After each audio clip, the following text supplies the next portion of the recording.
Muy buenas tardes a todos, aquí con un gustazo enorme, el padre Santiago Cantera, prior de la Abadía del Valle de los Caídos en España. Padre Santiago, muy buenas tardes, gracias por atendernos.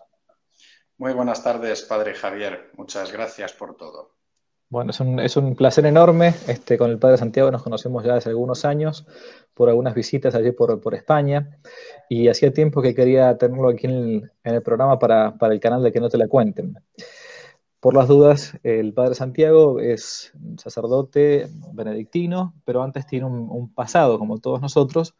Es doctor en historia por la Universidad Complutense de Madrid, y desde el 2014 es prior de la Abadía del Valle de los Caídos. A su vez tiene grandes estudios en historia, los cartujos en la religiosidad y las sociedades españolas, y un libro que tengo por aquí en la biblioteca, pero ahora no tuve tiempo de buscarlo, es Hispania, España, el nacimiento de España, la conciencia hispana en el reino visigodo de Toledo. Se ha hecho bastante conocido a pesar suyo, me parece a mí, a partir de los últimos años con todo lo que ha sucedido en torno a la sepultura y la exhumación de los restos del general Francisco Franco, del cual vamos a hablar ahora un poquito ahora en esta conversación que tenemos. Así que, padre, en primer lugar, gracias por atendernos. ¿Cómo están por allí con España con todo este tema del coronavirus? Antes de comenzar a conversar ahora en público, me comentabas que habían tenido un deceso hace poquito en la abadía, ¿no? Sí, la verdad es que a partir de un monje de nuestra comunidad que tuvo que ser ingresado por otro tema, se contagió en el hospital, según Mm, todo indica, y lo trajo al monasterio y a partir de ahí pues empezaron una serie de contagios en cadena. mm, Y hemos tenido algún fallecido, otros estuvieron graves pero han salido adelante y otros lo hemos pasado muy levemente. Ha sido ujú. una prueba que, bueno, pues vemos también y queremos ver desde nuestra perspectiva como monjes en una visión sobrenatural como una manifestación también del amor de Dios a través de la prueba de la cruz, del sufrimiento. Es una ocasión de participar en la pasión de Cristo y de estar más unidos también a todos los que han sufrido en sus propias carnes esta enfermedad. Así que una Ujú. ocasión también pues, de poder ofrecerlo para la redención y la salvación del mundo en unión con Cristo en su pasión. Así es, así es. No, no. Tenemos la vida de prestado, así que hay que estar preparado para ese momento, ¿no? Padre Santiago, bueno, gracias por atendernos una vez más. Fue difícil, honestamente, hacía tiempo, hacía semanas que estábamos buscando cómo conectarnos, pero por las actividades de uno del otro era complicada la situación. Así que bueno, finalmente pudimos. En primer lugar, ¿qué nos puedes contar cómo ha sido primero la vocación, ¿no? Porque para Santiago no entró rápidamente al seminario después de terminar el colegio, la escuela, ¿no? Sino que tuvo un buen tiempo. Y a su vez, ¿cómo fue la vocación de monje benedictino? Porque venías del mundo incluso académico, universitario, con todo un posible porvenir académico. ¿Cómo fue tu vocación? La verdad es que fue un proceso, por una parte, largo, porque me asaltó la inquietud vocacional muy joven, de niño, con unos 12 años.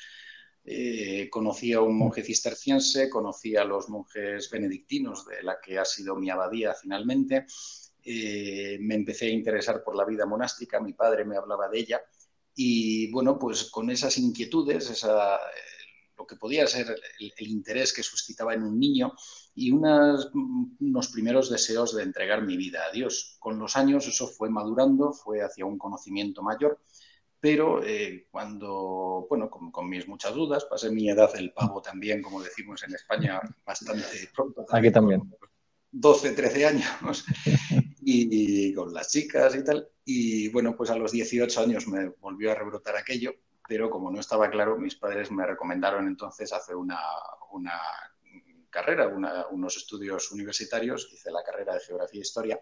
En ese tiempo empecé a dirigirme también con un monje, Jerónimo, el Ujú. padre Lugo, ya fallecido, y al mismo tiempo pues estuve tratando de discernir también mis dudas vocacionales, tuve un periodo de noviazgo y bueno, pues poco a poco se fue aclarando también, ya hice la tesis doctoral, hice el servicio militar, estuve un tiempo de profesor en la Universidad San Pablo CEU de Madrid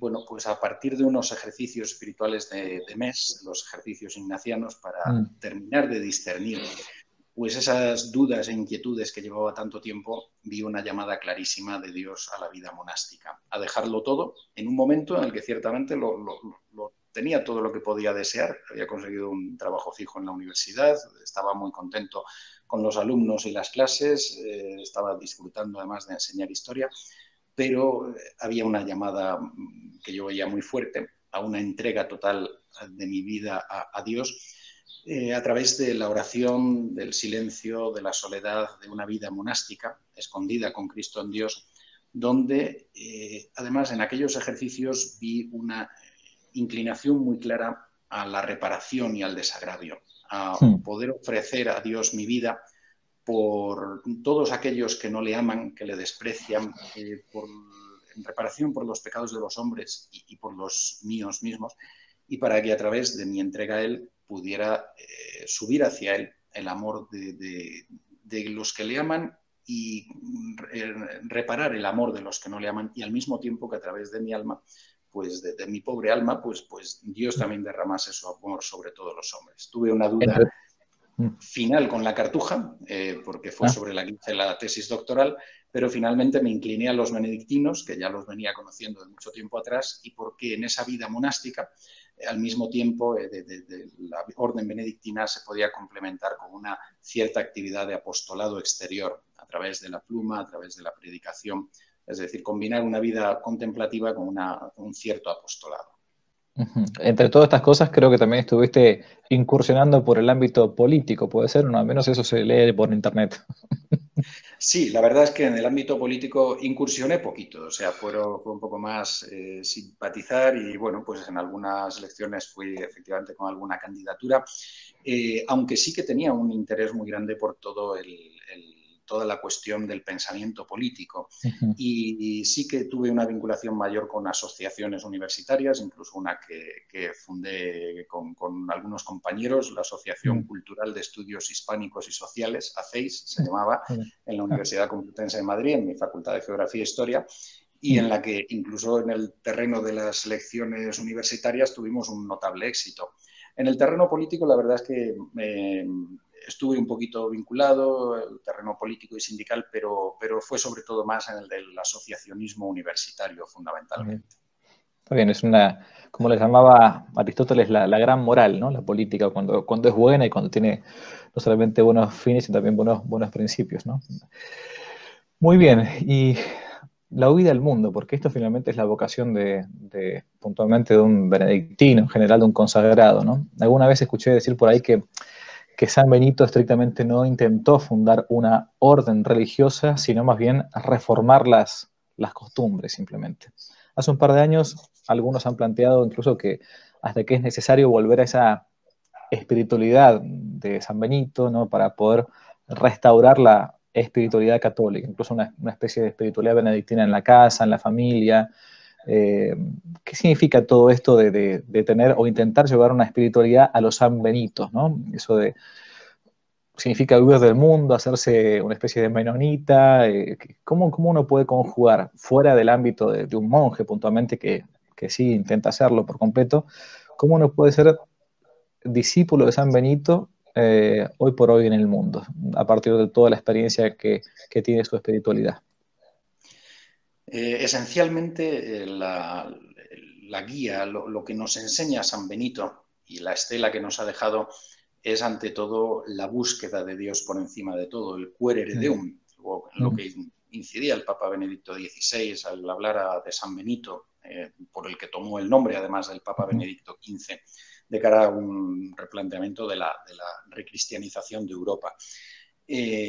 San Benito lo que nos enseña fundamentalmente es esa absoluta primacía de Dios en nuestras vidas, el dar a Dios, poner a Dios en el centro de nuestras vidas, en el centro del mundo, en el centro de nuestra existencia, en el centro de nuestras aspiraciones. De hecho, él en la Santa Regla, como decimos los monjes, la regla de monjes que él escribió, lo que propone que se mire sobre todo en el candidato a la vida monástica es, y en el novicio, es si de veras busca a Dios. Y dice San Gregorio Magno, el primer papa monje y biógrafo de San Benito, a finales del siglo VI y principios del VII, que San Benito quiso vivir solo para Dios.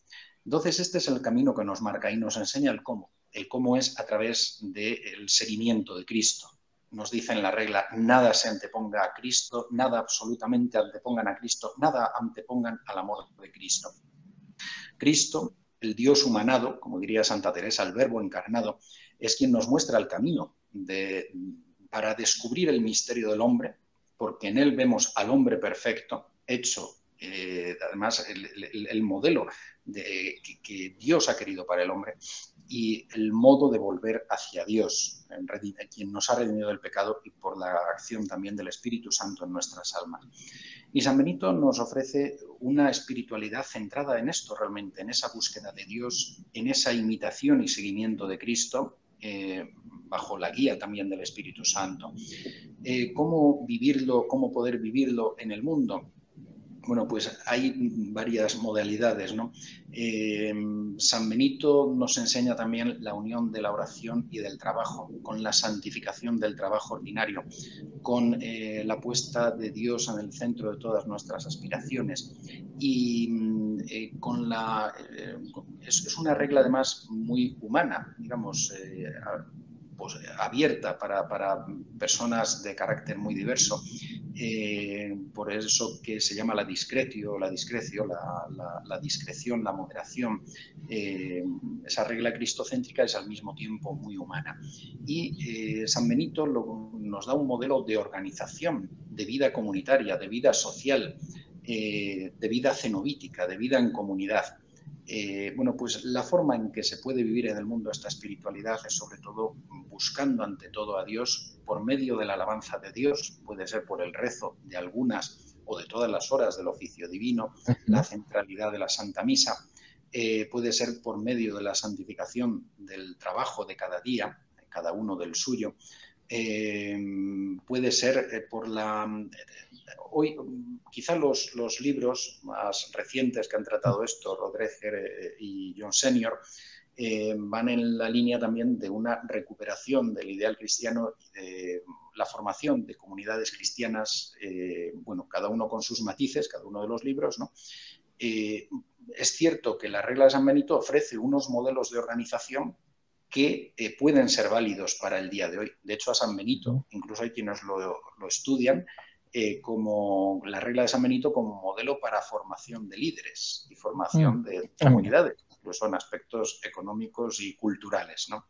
San Benito también lo que hicieron sus monjes fue en sus monasterios recuperar y recoger todo el saber de la antigüedad griega y romana, de la antigüedad clásica, dotarlo insuflarlo de cristianismo y junto con la tradición bíblica, eso y su trabajo con la difusión de nuevas técnicas agrarias, ganaderas, etcétera, y organizando el espacio, fue lo que gestó, y a través de muchos misioneros, fue lo que gestó la civilización de la cristiandad medieval, fundamentalmente entonces en Europa, pero que gestó lo que es la civilización de la cristiandad. Sí, sí. La verdad que es cuando uno se pone a escuchar a un laico sobre la vida monástica, normalmente tenemos quizás, o se tiene, mejor dicho, la percepción de que el monje o la vida monacal es durísima, que es imposible de vivir, que es una cosa tremenda. Bueno, claro, una cosa es ser cartujo, otra cosa es ser benedictino, hay cistercienses, hay distintas espiritualidades. Pero concretamente en la regla de San Benito, cuando uno la lee, que es muy sencilla, es una especie de resumen o compendio del Evangelio, uno podría decir, con las enseñanzas muy, muy simples de San Benito. Realmente no por menospreciarlo, pero la realidad es fácilmente de digerir, digamos.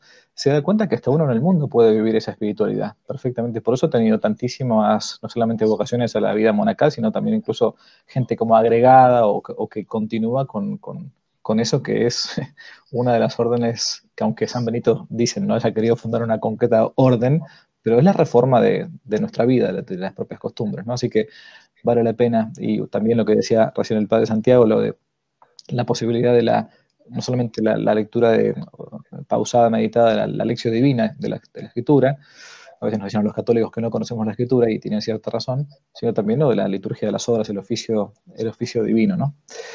Bien, la abadía, vida monástica, y uno dice, bueno, para Santiago es europeo, vive en España, conoce gran parte de Europa, ¿por qué elegir una abadía y por qué no elegir otra? ¿Por qué elegir concretamente la abadía del Valle de los Caídos? No creo que haya sido porque me quedaba cerca de Madrid simplemente, entonces hay varias abadías incluso en Francia, hay abadías conocidas, muy famosas, como la de Fontainebleau, Le Barroux, incluso con liturgias, digamos, tradicionales. Bueno, ¿por qué elegir la abadía del Valle de los Caídos con todo lo que eso implica? ¿O qué implica elegir la abadía del Valle de los Caídos?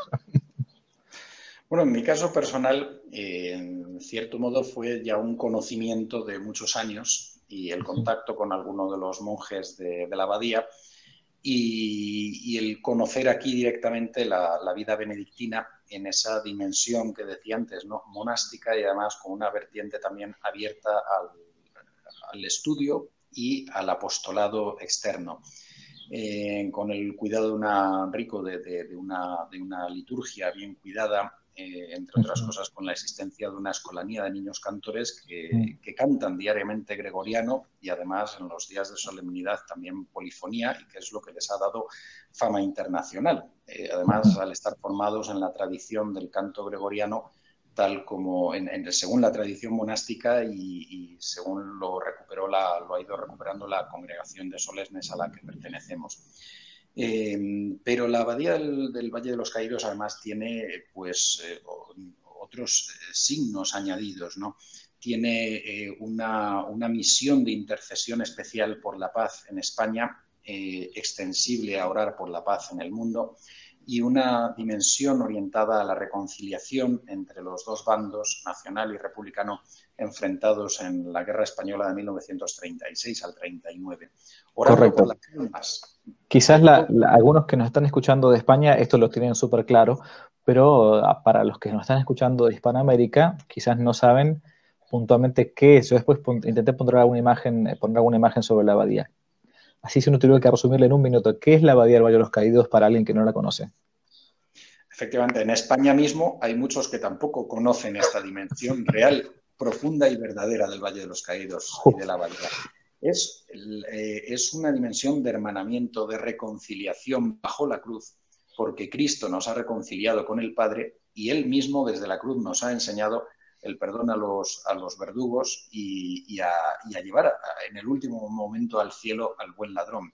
Entonces, esa dimensión de reconciliación, de perdón, de amor, de paz, que Cristo nos enseña desde la cruz, es la lección que nos enseña también para vivirla entre los españoles después de una guerra tremenda de 3 años en el suelo español, la guerra de 1936 al 39. Y nuestra misión es orar por la paz en España, por las almas de todos los caídos de uno y de otro bando en esta guerra, enterrados en el Valle de los Caídos o en otros lugares de España, y porque además aquí yacen los restos de casi 34.000 caídos de uno y de otro bando, muy posiblemente la cifra incluso sea mayor, y de ellos casi 60 son ya beatos mártires que sufrieron la persecución religiosa habida en la zona republicana durante la guerra. Y una dimensión importante fue también la del Centro de Estudios Sociales para, desde el estudio de la doctrina social de la Iglesia, poder buscar un futuro de paz y de reconciliación y de justicia social en España. Es decir, nosotros tenemos la tarea diaria de orar por todos los caídos en la guerra, de uno y de otro bando indistintamente, por su salvación eterna, y de orar por la paz en España. La abadía fue, si no me equivoco, mandada a construir por el general Franco, ¿es así o no? Sí, hay un decreto del 1 de abril de 1940, un año después del término de la guerra, justamente, en el que se determina la construcción de un monumento en la Sierra de Guadarrama, donde está emplazada la Sierra de Madrid, para rememorar a todos los caídos en la guerra. A lo largo de una serie de años se fue perfilando cada vez más la idea, fue aumentándose la idea de la reconciliación nacional y de que estuvieran caídos de uno y de otro bando. En esto influyeron también otras personalidades de la época, de la Iglesia y también del mundo político, esta dimensión de reconciliación que fuera incrementando, y fue efectivamente una decisión personal del general Franco. Parece que ya la idea había ido surgiendo durante la misma guerra. Entendido. Bueno, quizás algunos de ustedes estaban esperando esta pregunta que voy a hacerle ahora y para ponerlo más incómodo al padre Santiago, ¿no? Entonces vamos a aprovechar esa incomodidad, ya que tocamos el tema de Franco. El padre Santiago, de hecho, en los últimos quizás años, quizás en la última década, un poco más, se ha hecho mucho más conocido por este episodio que vamos a narrar ahora. Estamos ahora puntualmente en agosto del 2020 y hace poquito se han visto el derrumbamiento de algunas estatuas a algunos de los evangelizadores o conquistadores aquí en Hispanoamérica, en concreto me refiero a Estados Unidos, por ejemplo. Pero no solamente a veces se las agarran con las estatuas, a veces se las agarran también con las tumbas. Parece que los muertos realmente le dan miedo a algunos. Hace ya varios años saltó a la esfera pública este caso de que el gobierno español quería sacar la tumba puntualmente de Francisco Franco, enterrado en su momento en la abadía, en la cripta, o mejor dicho, en la abadía de Valle de los Caídos, debajo de la montaña, ¿no? Es como si realmente algo les pesara. ¿Nos podría resumir, para los que quizás no estaban enterados de todo esto, por qué razón se quería tomar esa determinación que finalmente se tomó y cuál era el gran temor que tenían? ¿Por qué buscaban molestar a los muertos? Bueno, hubo por una parte las causas que se alegaron y luego las causas que se pueden suponer también de fondo, ¿no? Las causas que se alegaron fue que en un lugar tan monumental no debía estar los restos de un dictador al que además se le querían achacar muchísimos crímenes, mucha sangre, etcétera, etcétera. Bueno, es una versión de la historia que es discutida por otros historiadores, ¿no? Que no podría estar aquí para que fuera un monumento para todos. Y bueno, pues durante muchos años se vio la imposibilidad de esto. Más anteriormente se había tratado, pero se había dejado porque se prefirió no tocar a los muertos, no tocar tanto el pasado, no volver a encender odios del pasado que ya se iban considerando superados y, bueno, pues asumir de algún modo, con mayor o menor gusto, pero ir asumiendo la historia como era, y la historia de unos y la historia de otros. Pero más recientemente, a partir pues, de una radicalización mayor de lo que han sido las corrientes denominadas de la memoria histórica, sobre todo por parte de la izquierda política de España, a partir de algunos gobiernos recientes, se intensificó toda esta cuestión de la presencia de Franco, y no solo de la presencia de Franco, sino del conjunto del monumento, que es algo que nosotros fuimos advirtiendo en muchas ocasiones, que no todo iba a terminar con la salida de los restos de Franco si un día llegaba a término, claro,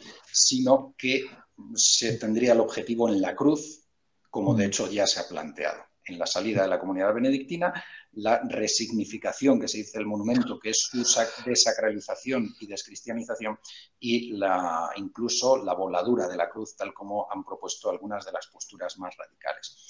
El objetivo final, pues bueno, evidentemente también esto tenía consecuencias a nivel eclesiástico y a nivel político. Y a nivel político en España pues se está viendo ahora mismo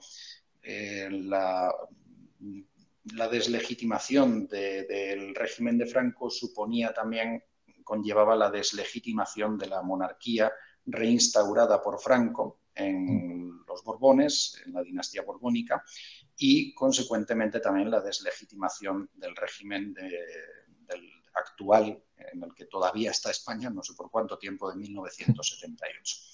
Esto a nivel político, pero a nivel eclesiástico ha supuesto también la ocupación de la basílica por la fuerza pública estatal, por la Guardia Civil Armada, ha supuesto pues también la entrada en un espacio, en un lugar de culto inviolable, una basílica pontificia, cosa que luego ha tenido sus repercusiones cuando durante la pandemia también la Policía Nacional pues, ha ocupado algunas iglesias, incluso ha interrumpido una misa en la Catedral de Granada y actualmente hay una polémica también en torno a un funeral en la Catedral de Barcelona. Nosotros pues, sabíamos que esto iba a suceder, que era bueno, pues que tendría sus consecuencias, ¿no? Este es un poco el resumen, ¿no? A partir, sobre todo, de un decreto ley de hace 2 años por parte del gobierno español actual, pues hubo toda una serie de recursos judiciales que fueron retrasando todo lo que había sido un primer proyecto de poder sacar a los restos de Franco. Y, bueno, finalmente, pues a partir de una sentencia muy discutida en muchos medios de comunicación del Tribunal Supremo, pues, y sin acabar de resolver en ese momento, dar la sentencia de todos los recursos judiciales, pues se decidió la salida de los restos de Franco, pese a la oposición de la familia, pese a todas las otras alegaciones realizadas y a que seguían y siguen recursos judiciales todavía en curso en otras instancias superiores, ¿no? Bueno, pues finalmente esto sucedió, se llevó al cementerio del Pardo. Bien es cierto que el propio Franco no había dispuesto a enterrarse aquí y de algún modo, curiosamente, puede ser que se haya dado cumplimiento a lo que era su deseo, pero la familia no quería que se tocasen los restos, ¿no? Entonces, lo que fue la postura de la abadía fue sencillamente es necesario el permiso de la familia, está en un lugar protegido por la inviolabilidad y, por lo tanto, si la familia no da el plácet, nosotros no podemos permitir una profanación de una tumba. Si la familia acepta, no, de nosotros no depende. Somos custodios, no dueños de un cuerpo. Pero, en tanto que custodios, tenemos una responsabilidad hacia esos restos, ¿no? Ha sido una actitud conforme a estos principios. Sí, yo la verdad que soy sincero, conocí la persona del Padre Santiago de Cantera no por los libros, sino por toda esta polémica que se suscitó desde hace varios años, y lo felicito públicamente por la entereza y por el coraje que ha tenido, digamos, ¿no? Un pequeño monjecito, como lo llamaban ahí, le han hecho caricaturas y qué sé yo, de todo. Bueno, sí, pero se plantaba, digamos, frente a un Goliat progre que lo quería destruir, digamos, ¿no? La verdad que en eso sí. Ahora, yo nunca entendí bien, porque me parece que incluso es una táctica mala del enemigo esta. Sabemos que el marxismo funciona por medio del motor de la dialéctica, ¿no? Hay que estar engendrando permanentemente conflictos allí donde no lo hay. Pero resulta que esto no termina, me parece a mí, termina siendo un exceso en la persecución, porque lo que quizás termina logrando, al menos en España, es que algunos grupos de gente joven, de un muchacho de 20 años, 25 años, que ya no tienen ni la menor idea de quién fue Franco, me parece que Franco y Felipe II más o menos vivieron en la misma época, porque más o menos funciona así la historia para muchos. No es que como que han reavivado un poco esto y se han dado cuenta de esta persecución estúpida, que está bien, se hacía para crear conflictos, según el gobierno de izquierda que ahora tienen allí en España. Pero resulta que les puede salir el tiro por la culata a la larga. No sé qué te parece. Pues lo cierto es que mucha gente de izquierdas que conozco directamente y otros indirectamente no les gustó el hecho de tocar los restos de un difunto, de un muerto, ¿no? Independientemente de quién sea. Y además, de hecho, nosotros defendimos los derechos de este difunto y de su familia lo mismo que si hubiera sido el último mendigo de España o que hubiera sido una persona absolutamente opuesta, ¿no?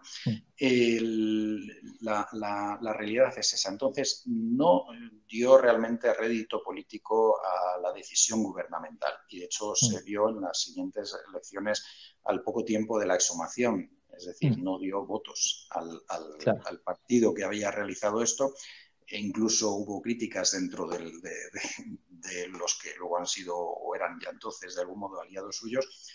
No trajo un rédito favorable, porque en España, pese a lo descristianizado que está, pero hay principios de ley natural que siguen marcados en el corazón de los hombres, y uno de ellos es el de respetar a los muertos, respetar a los difuntos. ¿Qué molesta ya un muerto después de 44 años? ¿Qué se consigue con eso? Cuando yo estaba dentro de la basílica, que sería muy recomendable a ciertas personas y a muchas que estuvieran presentes en aquel momento, oyendo las radiales y los taladros que todavía me resuenan, pensaba yo, ¿y esto para qué? ¿Para qué sirve realmente esto? ¿Para qué tocar los restos de un muerto? Bueno, había otras finalidades detrás, pero realmente es que en cierto modo, efectivamente, salió el tiro por la culata a quienes pretendían sacarle un rédito político a esto. Sí, lo que querían hacer quizás más que desenterrar un muerto era extirpar, digamos, en parte, lo digo yo como argentino, ¿no? Un poco el espíritu de España, ¿no? O sea, el signo que implicaba Franco en ese lugar.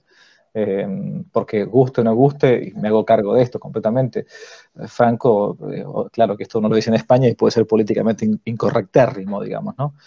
Fue, guste o no, un defensor realmente de los valores tradicionales de los españoles, de la Iglesia Católica Apostólica Romana. Aquello que hoy se llama eufemísticamente una guerra civil española fue llamado por la Iglesia una cruzada realmente contra el comunismo, que a España se le debe mucho, mucho, mucho, y ha sido una enorme injusticia histórica esto de que se está repitiendo hasta el hartazgo de la, entre comillas, dictadura sangrienta de España. Por Dios, la verdad que es una cosa, aquí tenemos muchísima gente, muchos españoles que se han ido por la República, o sea, exiliados en Hispanoamérica, pero también tenemos otros que conocieron bien y que vivieron bien lo que fue la República. O sea, algunos se exiliaron en tiempos de Franco porque eran republicanos y otros se exiliaron en tiempos de la República porque también morían o los mataban.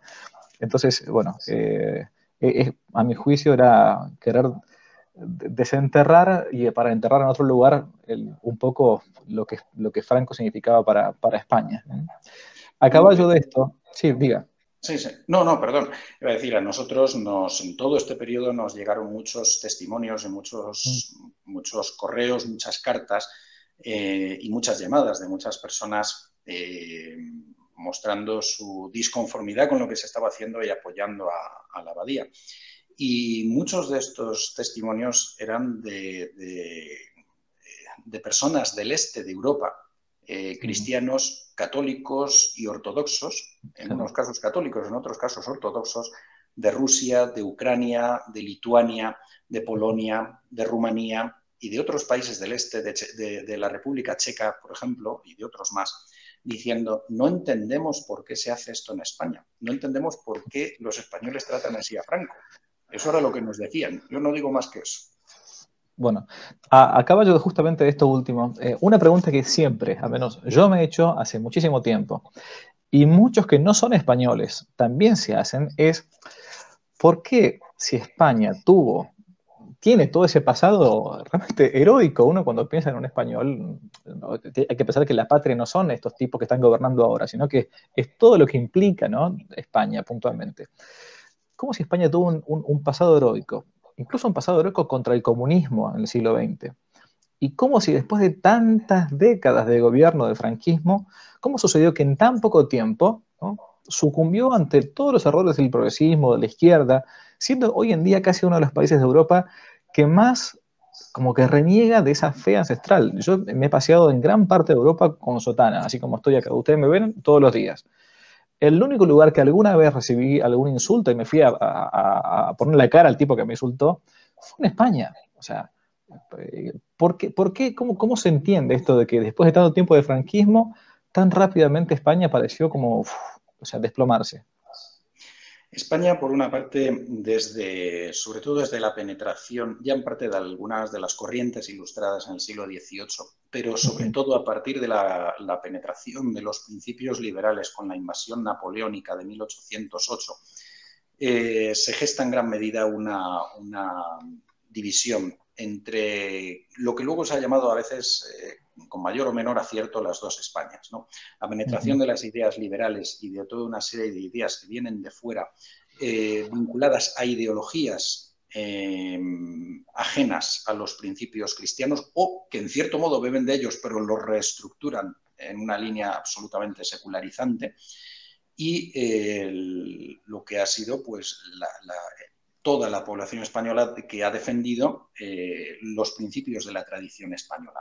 Esa ruptura que se produce de un modo serio y profundo a lo largo del siglo XIX y continúa el XX, y la guerra es una manifestación de ello, es parte de lo que explica por qué en España lo cierto es que hubo brotes de irreligiosidad y anticlericalismo muy fuertes, impulsados por el liberalismo, sobre todo al poco de la invasión napoleónica y en periodos como 1820, el trienio liberal, y 1835, 34, 35, 36, con la desamortización de Mendizábal y la agudización de algunos fenómenos de violencia antieclesiástica que luego en el siglo XX se reproducen de nuevo. Pero esto ha venido alentado ideológicamente, es decir, esto el pueblo no ha nacido del pueblo, esto ha venido alentado ideológica y propagandísticamente. Y desde luego en los últimos decenios lo que es evidente efectivamente es por qué ese cambio tan profundo de España. Fundamentalmente por una manipulación ideológica de la historia de España, que lleva a los españoles a desconocer o a renegar de su propia historia, a asumir su propia leyenda negra, creada y recreada y aumentada, a asumir una visión sesgada, sectaria y falsa de la historia de España, antigua y reciente, a través de medios de propaganda también y a través de los libros de texto. Y luego también España ha sido tomada quizá por su importancia a lo largo de la historia dentro del seno de la cristiandad, como uno de los pilares fuertes que gestaron la cristiandad durante la Edad Media y después también con su proyección hacia las otras Españas, ¿no? Hacia las Españas de fuera de ultramar, hacia Hispanoamérica, hacia Filipinas, hacia otros ámbitos. Esa España católica, como se entendía y se conocía, por eso muy probablemente España ha sido tomada también como laboratorio de pruebas de una ingeniería social que la está teniendo como vanguardia de todos los proyectos de transformación encaminados a eso que se conoce como el nuevo orden mundial. Y por eso algunas de las leyes más disparatadas desde el punto de vista humano, de la ley natural, yo no voy a decir ni con relación a la fe cristiana, sino de los proyectos más disparatados con relación al crear un nuevo modelo de humanidad deshumanizada en el fondo, porque da la vuelta, da la espalda por completo al proyecto divino sobre el hombre, es España. Algunas de las leyes más disparatadas de ideología de género, del aborto, etcétera, ha sido España uno de los primeros proyectos y bocetos, sobre todo desde digamos los 2 últimos decenios. Es un laboratorio de pruebas para una ingeniería social encaminada hacia ese nuevo orden mundial y esa nueva normalidad de la que se está hablando. De hecho, corrígeme si me equivoco, pero creo que España tiene al día de hoy el famoso Ministerio de la Igualdad, ¿no? Que está intentando regular que la gente deje de pensar con sentido común, entonces se aplique una ideología, un sistema de pensamiento cerrado que no se condice con la realidad. Es así, incluso también se ha hablado al tratar el tema de la memoria histórica, que es una forma también de no hacer historia, sino de hacer una memoria selectiva y sectaria, de crear una comisión de la verdad. Eso suena a ese ministerio de la verdad que George Orwell en 1984 expone perfectamente. George Orwell, un marxista que ha visto los efectos del marxismo más duro, del marxismo estalinista, y que rechaza todo eso porque lo ha conocido, ha visto lo que es en la propia guerra española, vino a combatir con las brigadas internacionales del bando republicano y vio los efectos del marxismo estalinista. Bueno, pues esa comisión de la verdad está planteada también. Luego, en algún proyecto posterior se ha echado un poco marcha atrás porque se veía que realmente es muy fuerte, pero está ahí la idea. Sí, quizá también en España, y me parece que acá hubo un gran teólogo argentino, que fue el padre Julio Membiel, que lo planteó incluso antes de morir. Sucedió algo que esto de que el liberalismo, no solamente como una corriente política, sino también incluso un liberalismo católico, o sea, un católico liberal, se metió en algunas agrupaciones, a mi juicio, como diciendo, bueno, listo, lo tuyo es simplemente la misa el domingo, tu catolicismo es rezar el rosario en familia, tu catolicismo puede ser tener muchos hijos o ir a ciertos grupos, pero digamos, nada de mostrarse públicamente como católico, ¿no? Como un laico tiene que santificarse en el mundo, en el trabajo, todo lo demás, pero tiene que ser sal de la tierra, luz del mundo, no puede estar escondiendo la cabeza bajo la tierra como la avestruz. Quizá eso también llegó a tener estas consecuencias. Y después también, de hecho, trajo consecuencias a nivel vocacional, ¿no? Y esta era una de las cosas que quería preguntarte también. Eh, el monasterio de Valle de los Caídos en los últimos años ha tenido una influencia, o mejor, en grupos de jóvenes, y a su vez una afluencia de buenas y de jóvenes vocaciones a la vida monástica, casi como atípicas para lo que es hoy por hoy España. ¿A qué crees que se debe esto de cuando España justo escasea de vocaciones? ¿A qué se debe que haya un aumento de vocaciones en el caso de la Abadía del Valle?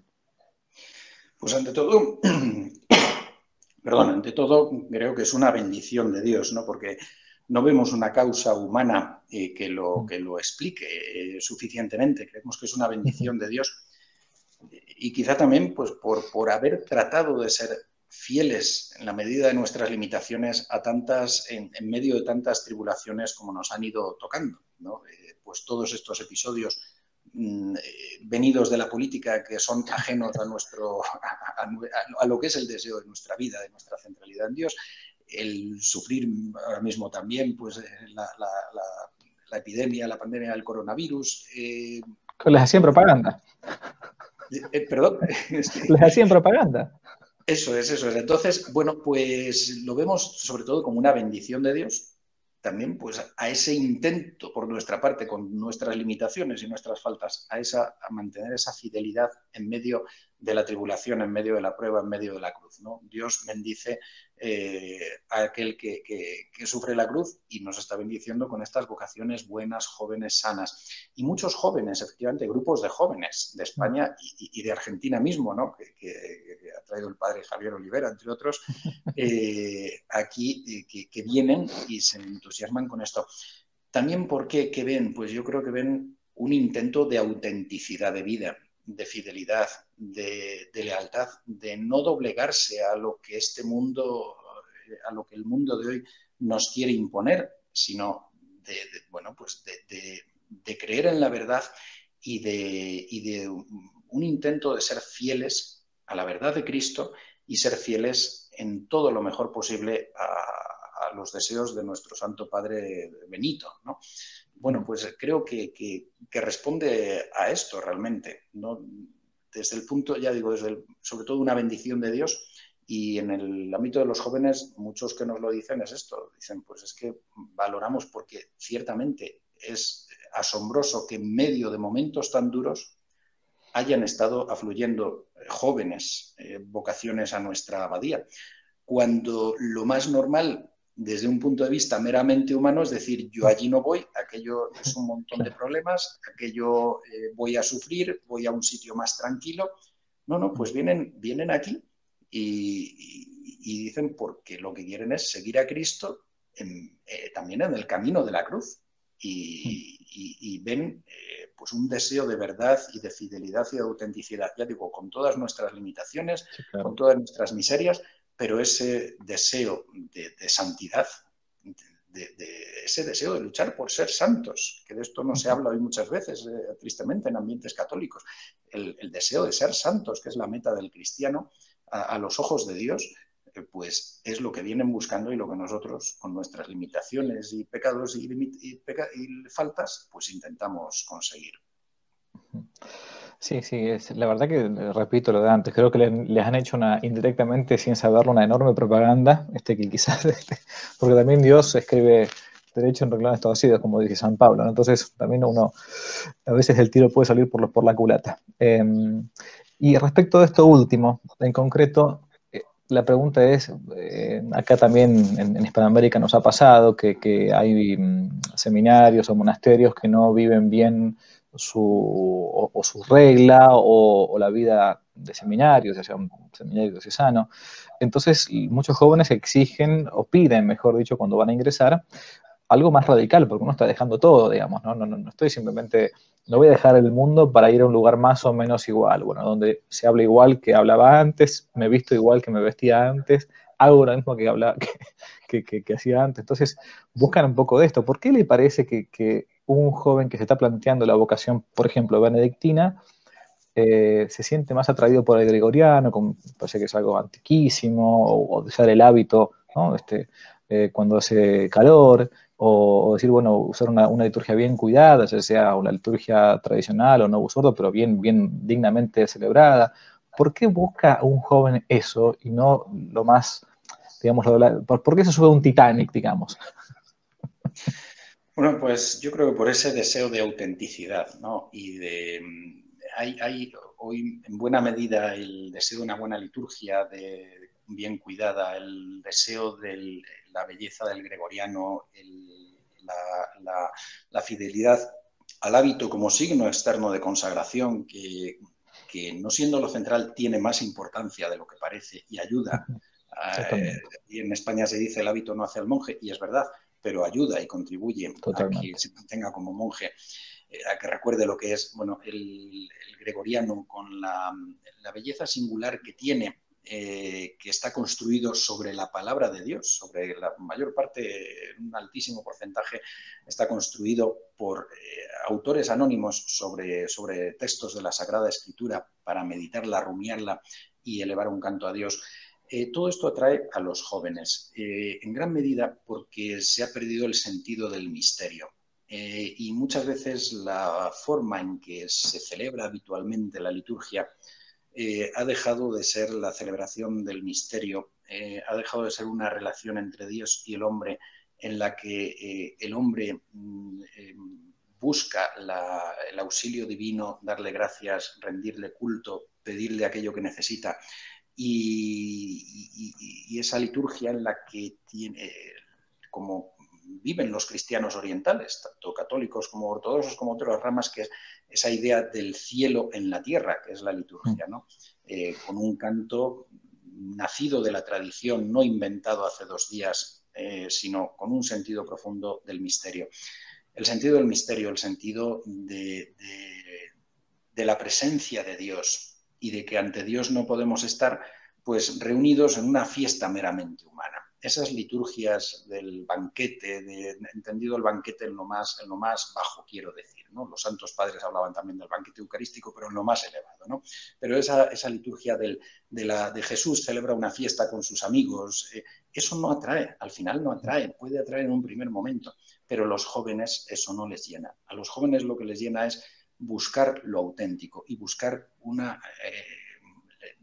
allí donde ante Dios puedan sentirse a un mismo tiempo ante su Dios y Señor y su Rey, y al mismo tiempo también, es verdad, ante su mayor, ante su padre, ante una relación de amistad, es verdad. Todo eso vivido como se vive en la liturgia de la tradición de la Iglesia, ¿no? Muchas veces, pues, todas estas liturgias, estas modalidades, mejor dicho, de celebrar la liturgia de los últimos años, sobre todo a partir de toda la crisis postconciliar, pues ha sido, como decía Benedicto XVI, la autocelebración de una asamblea que se celebra a sí misma, pero no es la celebración de un misterio de la relación entre Dios y el hombre y del hombre hacia Dios. Así es. Padre Santiago, un placer gigantesco. ¿Cómo hago yo si soy un joven que está viviendo en Hispanoamérica o en España y dice, bueno, yo querría ser monje de la abadía del Valle de los Caídos? ¿Qué tengo que hacer? ¿Dónde tengo que ir a quién tengo que ver? Bueno, pues lo ideal es tratar de contactar con el padre maestro de novicios, ¿no? Con el maestro de novicios de nuestra abadía, y bueno, bien puede ser dirigiéndose por carta, ¿no? Por carta al padre maestro de novicios, Abadía de la Santa Cruz del Valle de los Caídos, 28.200 San Lorenzo del Escorial, Madrid, España. O escribiendo un correo electrónico también, ¿no? Puede ser También tenemos una página web, aunque ahora la tenemos un tanto atrasada por todos estos acontecimientos últimos de la enfermedad, la tenemos que reactivar otra vez, que está un poquito dormida, valledeloscaídos.es, y ahí pues hay un correo también en valledeloscaídos.es, hay contactos, se pueden poner en contacto o a través de algún teléfono o visitándonos directamente en el ministerio. Sí, cuando más o menos... sí.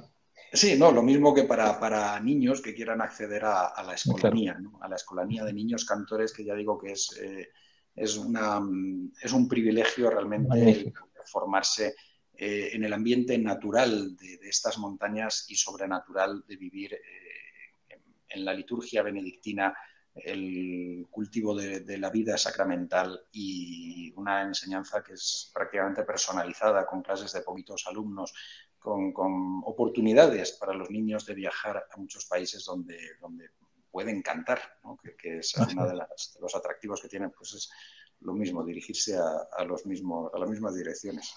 Muy bien, así que para los que nos están viendo, si alguna vez van a Madrid o si van de vuelta a Madrid y tienen la posibilidad, aparte de ver la Plaza Mayor, el Museo del Prado y compañía, hagan el esfuerzo de ir un día al Valle de los Caídos, incluso pueden ver más o menos el Valle de los Caídos y el Escorial, incluso, vale la pena totalmente, la verdad que vale la pena y es toda una parte de la historia de España que uno está aprovechando si es que la visita. Para Santiago, para terminar, le voy a pedir si nos puede dar la bendición, si es posible. Sí, por supuesto. ¿En latín o en español, como prefiera? Como usted quiera, como usted quiera. Me parece que podemos, ya que nos va a escuchar gente de otros países, puede ser en latín, que es la lengua de la iglesia finalmente. Muy bien. Dominus vobiscum. Et cum spiritu tuo. Benedicat vos omnipotens Deus, Pater et Filius et Spiritus Sanctus. Amén. Amén. Si le gustó el video, no olvide darle me gusta, suscribirse, activar la campanita y comentar. Para nuevos temas pueden dejarlo aquí abajo como sugerencia en los comentarios. Y también pueden seguirnos en nuestro sitio web donde tocamos temas de actualidad, de apologética y de formación. Dios los bendiga, que no te la cuenten.